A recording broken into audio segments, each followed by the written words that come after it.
You would. It's pretty much common knowledge. He even admitted to it many times. He kind of brags about it. But Daz stealing reels from the Death Row Archive or Pacific Title Archive, whatever it was. He was lead producer at the time. But can you tell me the story about Daz taking reels that didn't belong to him? Well, that's what Daz claims.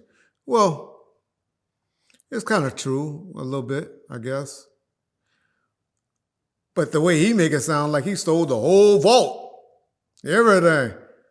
Number one, Daz ain't never been a Pacific Archives in his life. Now that I think about it, I ain't gave that nigga permission to go to Pacific Archives. But you can call a runner, and a runner would bring it to you. But they wouldn't bring no more than 2 to 3 reels at a time, 4 at the most. And so we have gotten word that Daz had, because I told you of the relationship with Maria, right? Had some reels at the house where they lived.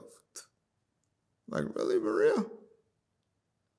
Daz got some, would you bring them up there? It was at Track Studio. Butch Small, for those of y'all know, Butch Small was there. And I said, bring them up. And Suge was up there entertaining Maria, and she brought them up there. Loaded them up in the back of her G-Wagon and brought them all up there. And I said, I just want to listen to them, Maria. See what's on there. But because we didn't want her getting beat up or anything. So what I had Real do, not Real, Butch do, I had a bunch of blanks, and I had them take the reels out and put the blanks into the box and told her, take these home. She did that on 2 different occasions. Y'all say, okay, Reggie Lyons, Daz had an album, Tupac and Daz Dillinger out, and I was paying $50 a CD. Well, yeah, he might have got some out from some dads or whatever. But trust me, trust me, trust me. For those of y'all who believe Daz is the one that linked out the Machiavellis, number one, he didn't have access to that. They came from a dad. But 2, if Daz Dillinger had anything with Reggie Wright rapping on it, it would have been Daz Dillinger and Reggie Wright. Daz Dillinger and Snoop Dogg. Daz Dillinger and anybody. Because Daz loved to be on beats. Daz loved the shine more than the grind, the gold, the money. You either want the shine or the mine. Daz loved shine more than mine. And he would have been on every song if that was the case. He's a producer. That's what he does. He knows how to do all of that. He can easily take vocals off and all of that and put his vocals on stuff. He did it to Usher. Telling y'all, one of the best remix I ever heard was done by Usher, done by Daz with Usher on it. That's what he do. Art of that, king of that, back in the 90s. And so Daz capping when he said that. If he got 4 to 5 possible, but trust me, Pacific Archives would have called me if he was making anything and getting anything outrageous, any outrageous number of reels sent to him. And Daz is outright lying. And trust me, if that was the soul, it would have been out by now. It would have been out, other than what the little bit that y'all heard. With them, 6 songs, 8 songs, 10 songs, I don't know. With Daz, but guess what he called it? Daz Dillinger and Machiavelli, or Machiavelli and Daz Dillinger. That's Daz. He always claimed too that he did 2 songs with Biggie and that he hasn't done anything with him, but that he was going to do something. But that just speaks more to your point about if he did, it would already be out by It would now. have been out. Daz love it. Daz would have put it out. You know, people always say they got these songs and got this.